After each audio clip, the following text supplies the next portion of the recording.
મોટા મુંજિયા જતી દેવી પૂજકના નામે થઈ છે. દેવી પૂજક કોઈ પણ હાઈલા જ આવે છે અને એ પણ એમ કે છે કે અમે આવી કોઈ અરજી કરેલી નથી. તો આ અરજીને ધ્યાને ન લઈ અને આ નામ પેલા તો શરૂ રહે અને આ અરજી રદ થાય.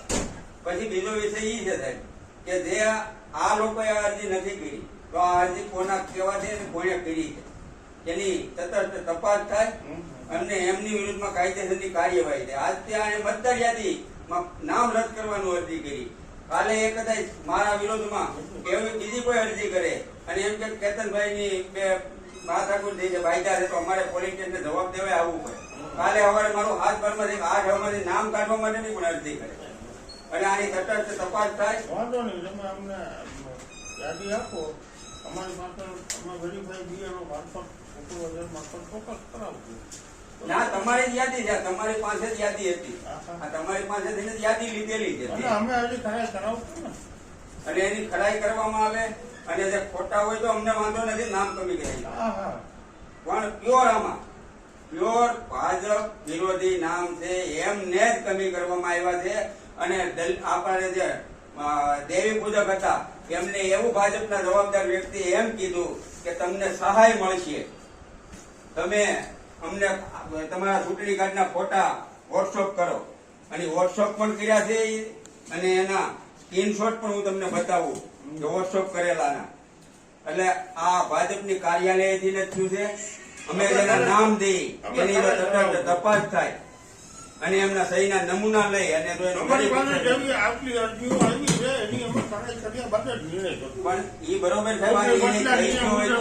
મતદાર યાદી ના જે આપણા યાદી મુજબ અમે ખરાઈ કરાવી લેશું બીએલઓ અને પણ હવે હાલો એ તમે ખરાઈ કરી લેવો પણ આ અરજી એને નથી કરી તોય આના નામની અરજી થયું છે એના માટેની શું એક્શન પોસ્ટમાં આવતી હોય ડાયરેક્ટ એમાં કઈ જસ્ટિફાઈ સાહેબ અહીંયા કોઈ હું દેવા આવું તો મારા સીસીટીવી ફૂટેજ હોય છે. આ કલેક્ટરમાં અરજી ગઈ હતી, કલેક્ટર સાહેબ પાસે આ તારીખના સીસીટીવી ફૂટેજ લેવા જોઈએ અને એમાં કોણ અરજી દેવા ગયું એની તપાસ ટૂંકમાં ખરાઈ કરાવી લેશું આ વાત.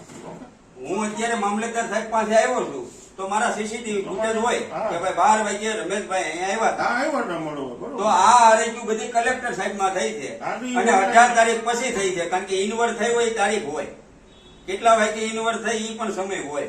ઓનલાઈન અરજીઓ હોય ના, ઓનલાઈન નથી થાય, આ ઓફલાઈન હોય. ટૂંકમાં હવે આને ખરાઈ કરવાની છે અને હાથે આવી જાય એટલે અમારે કાઢવાનું નથી થતા, પાક પૂરી થઈ ગઈ. તો આને બસાવવાના થાય છે એ પાકોને અરજી કરનારા છે, ખોટા વ્યક્તિ છે નહીં, એને બસાવવાના છે. રજૂઆત કરવી એમ નહીં સાહેબ, આ અરજી અમે કરી નથી પણ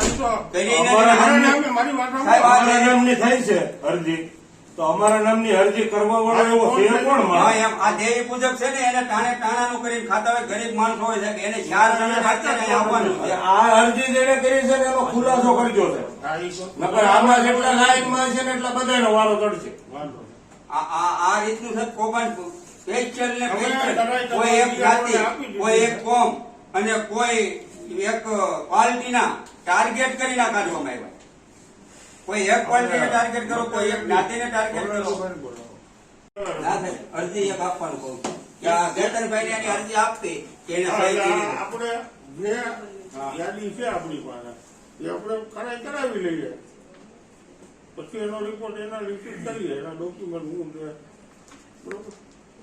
બાકી તો યોગ્ય છે એને તો આપણે કાઢવાનો પ્રશ્ન જ નથી આવતો. અરે સાહેબ, અત્યારે આ સમયમાં આ કરતા તો હું તો કઉ છું કે ચૂંટણી ન કરવી જોઈએ અને પાછીથી રાજાશાહી લાવી દેવાય એટલે ખોટા ખર્ચા નહીં કેવાય. હવે આજ પાર્ટી રાજ કરશે, સત્તા કરશે, બીજા કોઈ લડવું નહીં.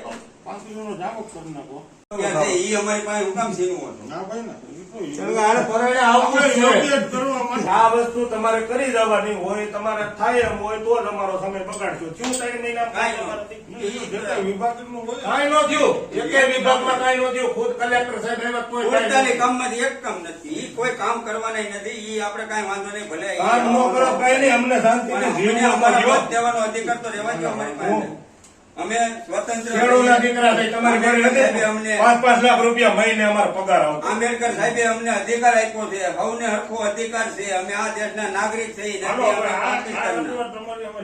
તો હવે કેટલા દિવસ મારે હે અમને ચૂંટણી માટે જે ટાઈમ આપ્યો જ ને પણ એટલો આપ્યો એ અમને થોડી ખબર છે સાહેબ? આપી જ દો અમને. અમને થોડી ખબર તમને હા, અમે દેવું 15 દિવસમાં કરતા.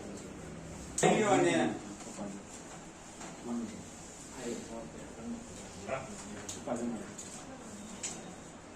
આનું નામ તો તમારે દેવા જ છો ગમે એને કલેક્ટર હશે તો એને દેવા. આની તટસ્થ તપાસ કરે એટલે 2 કલાકમાં જેલ ભેગા થાય, 2 જ કલાક થાય કાઢીને અહીં કર્યા તો